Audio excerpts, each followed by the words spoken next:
Okay, so really quick, I'm just going to walk you through the steps of what you're going to do for this section. Here we go. You have basically the design unit. I'm going to walk you through the steps on how to duplicate your Google presentation or the template that I have lined up for you.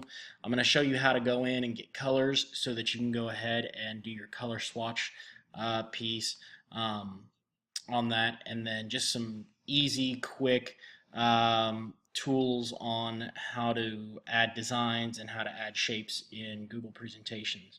Uh, but here we go. Okay, so first off, click on design. As you can see, it pulls it up. Read through all this information, but then you get down here where it says online Art One design template. Okay, you're going to go here, click on it, and then you have this template pulled up. It's a shared Google Doc. Okay, it's our Google presentation, so you guys should be able to get into it. As you can see, everything within here is blank. So what you're going to need to do is go up to File, go to Make a Copy, and then it'll say Copy of Online Art One Design Template. You need to rename it with your business name. Okay, so you can rename it. I'm just going to rename it Mr. Crooks demo. Okay, but put your name on there and your business name, and then that way I'll know it's you and your business, and you can upload this presentation to your Google site here later. Okay, so I'll hit OK. I've created a new one. Now, as you can see, I have a nice new template. Okay, and it says Mr. Crooks demo up there. So now I can go back and I can look at these color swatches, and as you can see, I can click on a color swatch that I want. Now, I talked about earlier about the idea of, throughout the lesson, I talked about dominant, subdominant, and submissive colors. As you look at these, you're going to be able to go through and add different colors. So, the larger square is your dominant square. That's the one where the most color comes from, okay? Now, to add a color here, as you can see, I'm just selecting on it, and as I select on it, what it does is it just gets this square, it highlights it in blue, and you can highlight each different shape. So you've got dominant, subdominant, subordinate, okay? And so you have the very final one that is the bottom level, the littlest of colors, the submissive one, the one that's the lowest ranking one that you can use. And that's usually used for text fonts, things like that.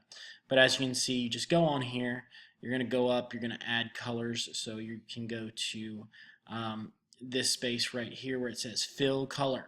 Okay, many of you probably already know how to do this, but just in case people don't know how. Now you can go to custom colors. So let's say I wanted to go to custom. So I click on custom, and then as you can see here, this tones up or tones down my color scheme. Okay, if I want it really bright, I can make it really bright. If I want it really darker, I can make it darker, but as you can see, this just makes all the colors black.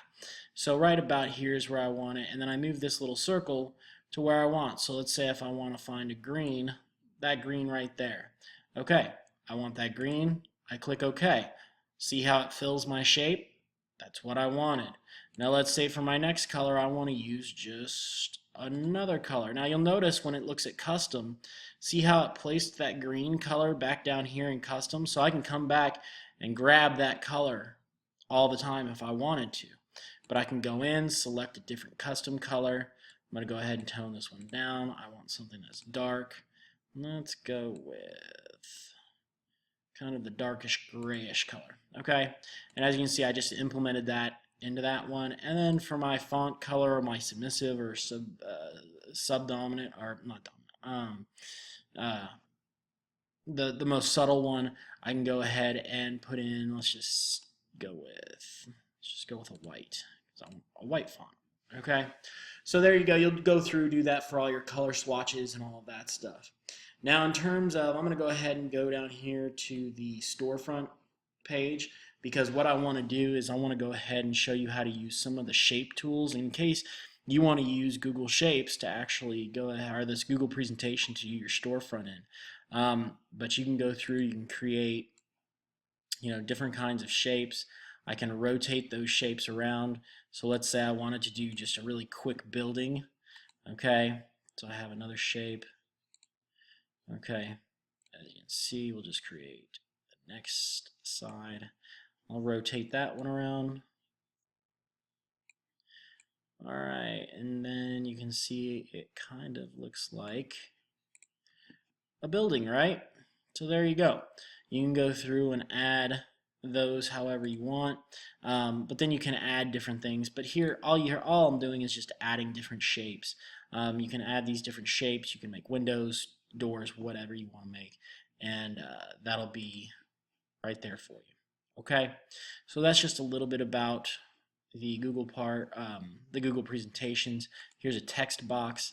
You can add text anywhere. Just add a text, and you can just start typing, things like that. Okay.